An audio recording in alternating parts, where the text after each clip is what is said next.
Good evening বন্ধুরা, কেমন আছো সবাই? আশা করি সবাই ভালো আছো। তো টাইটেল আর থাম্বনেল দেখে নিশ্চয়ই বুঝতে পারছো আমরা কোনো একটা জায়গায় যাচ্ছি। তো আমরা চলেছি গড়িয়াহাট মার্কেট, দক্ষিণেশ্বর থেকে যাচ্ছি গড়িয়াহাট।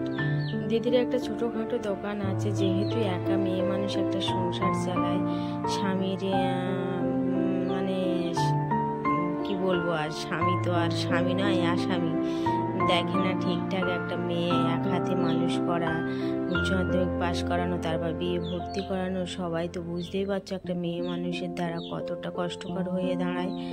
তো তাও আবার সেলাই কাজের ওপরে। তো যাই হোক, সেলাই কাজের পাশাপাশি কিছু জিনিসপত্র তোলে। যেহেতু স্কুলের পাশে দোকান, সেহেতু মার্কেটে থেকে মানে ব্র্যান্ডেড জিনিস এনে বিক্রি করার চেষ্টা করে। হয় মানে টুকটাক দুজনের সংসারটা চলে যায়, পড়াশোনার দিকটা একটু টানাটানি বেঁধে যায়। তো যাই হোক, স্টেশনে দাঁড়িয়েছিলাম, সেখান থেকে আমাদের তো ট্রেনটা আসতে লেট করেছে বলে আমরা নিচে চলে আসলাম মেট্রোতে লিফটে উঠেছি। বুঝতেই পারছো লিফটে ওঠা গ্রামের মানুষ কতটা ভয়ঙ্কর ব্যাপার।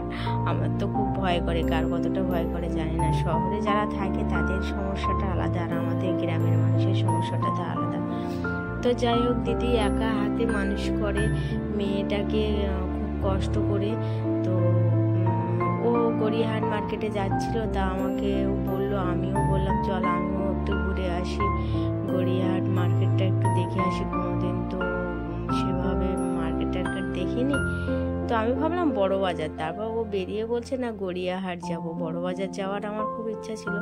যাই হোক, ফাইনালি আমরা শিয়ালদা দমদম থেকে শিয়ালদা ট্রেন ধরলাম, মানে দক্ষিণেশ্বর থেকে মেট্রো করে দমদম থেকে লোকাল ট্রেন ধরে আমরা শিয়ালদা এসেছি। শিয়ালদা থেকে মানে সোনারপুর লোকাল ধরে গড়িয়া নামলাম, বালিগঞ্জ নামলাম, গড়িয়াহাট যাব। তো যাই হোক, এসেছি। ও সেই দোকানটাতে, যে দোকানটাতে ও ফোন করেছিল, ওই দোকানটাতে আগে থেকে ও ফোন করে এসেছে।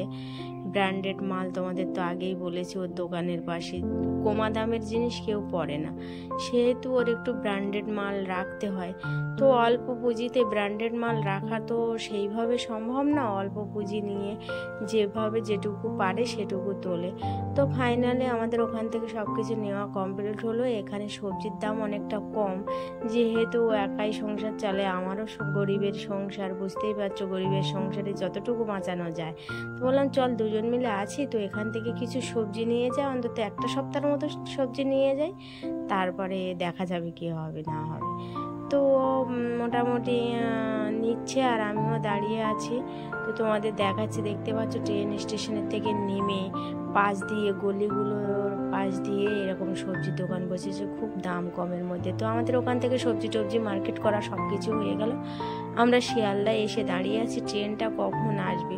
তো একটা লোক আমাদের ধাক্কা দিয়ে চলে গেল, তার জন্য তাকে একটু বকছিলাম, দেখেই বুঝতে পারছো। তো কেমন লাগলো আজকের ব্লগটা, তো একটু সবাই একটু কমেন্টের মাধ্যমে জানাবে, ভালো মন্দ সব কিছুই। আর কেমন কেমন ভিডিও চাও অবশ্যই বলবে। সবাই একটু লাইক কমেন্ট শেয়ার সাবস্ক্রাইব করে দেবে। টাটা।